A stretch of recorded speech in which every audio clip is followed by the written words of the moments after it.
el presidente López Obrador no ha ido a una sola de las reuniones del G20. Así es. Que yo siempre le insistí mucho que tenía que ir cuando menos a alguna de las reuniones del G20, al ser México una de las grandes economías.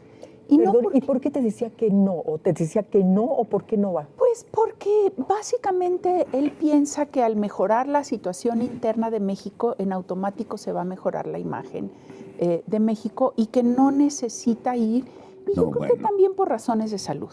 Sí, hay que recordar que él pues tuvo un infarto muy fuerte y que entonces todos estos viajes cansan, son difíciles cuando son muy lejanos. De veras, embajadora, con todo respeto, aquí entre tú y yo, ¿crees que esa sea la razón por la que no va? Puede ser una de las razones, de las múltiples ¿No será razones. porque es un vulgar acomplejado, con un complejo de inferioridad, que no habla inglés, que no sabría cómo tener una charla? Pero vamos a ver. A ver, yo tengo una pregunta. Marta, sí. ¿Qué opina el mundo de lo que estamos haciendo en México? Porque ahorita que estuve en París con mi primo hermano y estuve en Madrid trabajando.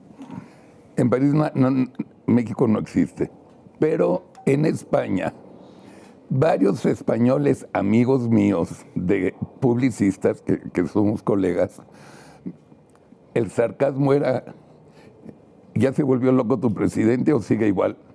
Y jajajaja, y no sé qué. O sea, se burlan mucho de él. He ido a Estados Unidos, se burlan mucho de él. ¿Qué es México hoy ante el mundo?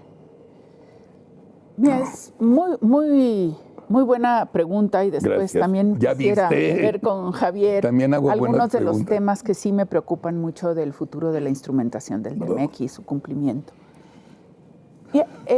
Lo que yo percibo, hablando con diplomáticos, exdiplomáticos de otros países, viajando por el mundo, es que México ha perdido presencia. Ha perdido presencia por una multiplicidad de razones. Por ejemplo, el presidente López Obrador no ha ido a una sola de las reuniones del G20. Así es. Que yo siempre le insistí mucho que tenía que ir cuando menos a alguna de las reuniones del G20, al ser México una de las grandes economías. Perdón, ¿y por qué te decía que no? ¿O te decía que no o por qué no va? Pues porque básicamente él piensa que al mejorar la situación interna de México, en automático se va a mejorar la imagen de México y que no necesita ir, y yo creo que también por razones de salud.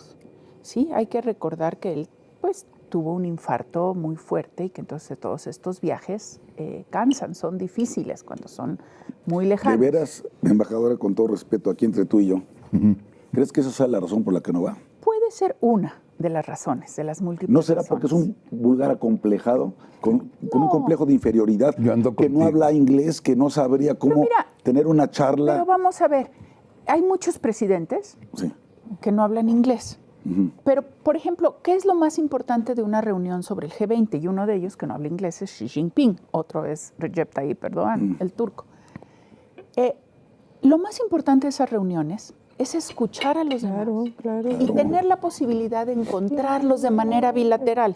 Yo contaba hace poco que cuando yo era embajador en Turquía y fue la reunión del G20 ahí, pues lo más importante fue el encuentro entre el expresidente Peña Nieto y Xi Jinping, después de que se habían casi enfriado las relaciones después de la cancelación del proyecto del tren de alta velocidad. ¿Cómo no? México-Querétaro. Claro. Sí, y entonces ahí se volvieron a encontrar los presidentes de México y China en Turquía. Es que para eso son esos encuentros bilaterales que tienes ahí. Creo que el presidente ha perdido esas oportunidades y por lo tanto, pues México pierde terreno. Por más que mandemos al canciller y por más que el canciller sea el mejor o el mediano o el peor del mundo, es el canciller, no es el presidente de México. Claro. Entonces no tiene el mismo nivel de representación. Segundo, en esta digamos, contradicción, porque no es indefinición, sino contradicción entre privilegiar el principio de no intervención sobre el de derechos humanos. Por ejemplo, México actuaba en materia de promoción y protección de los derechos humanos de manera muy estrecha con los países nórdicos en el Consejo de Derechos Humanos. Claro. Actuaba en Naciones Unidas. Ahorita ya no. México, en resoluciones que votaba a favor, como por ejemplo, vamos a poner ejemplo, Irán, ahora se abstuvo, ¿sí?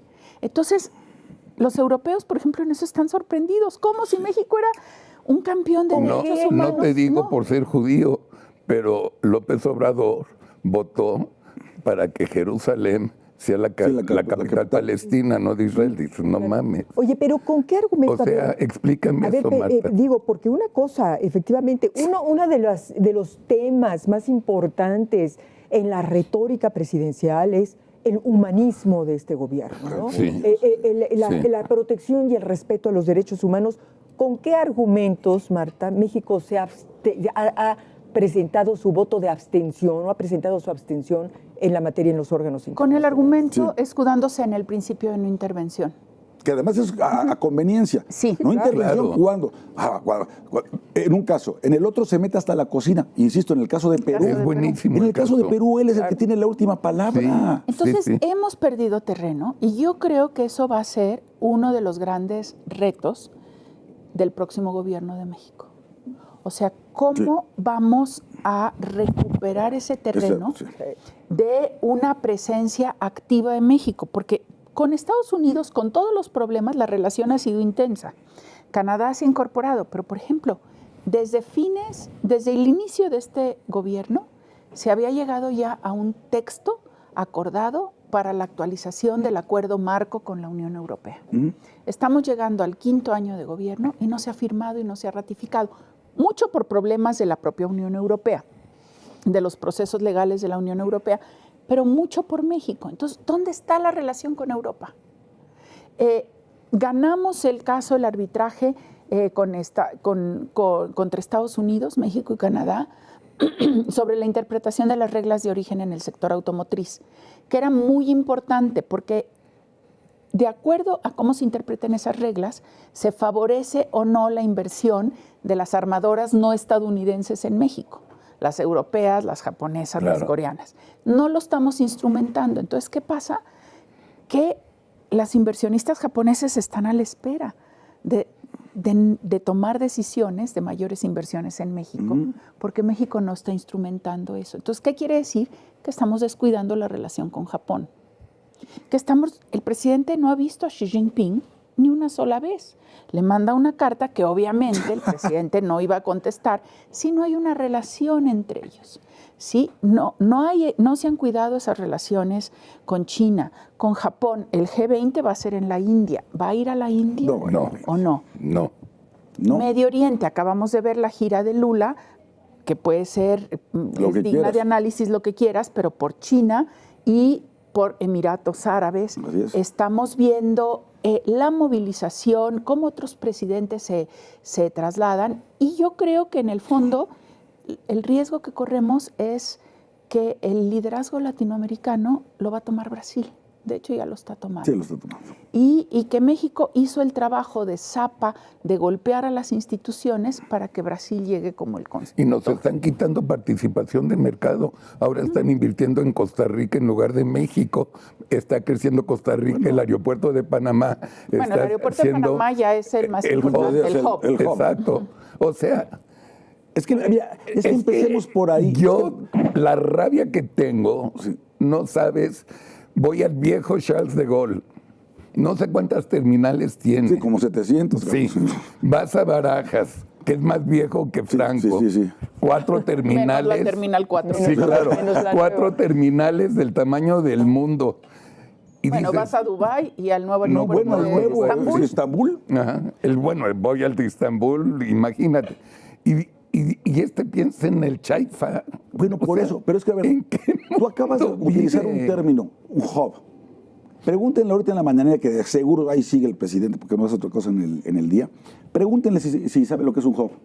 Es de que, o sea, no tiene idea que es un hub, no sabe lo que es un centro de interconexión para pasajeros y para carga, para conectarte con el mundo, para mandar tus exportaciones, tus artesanías, tu gente, para que venga más turismo. Mira, Javier, Caramba. Carlos,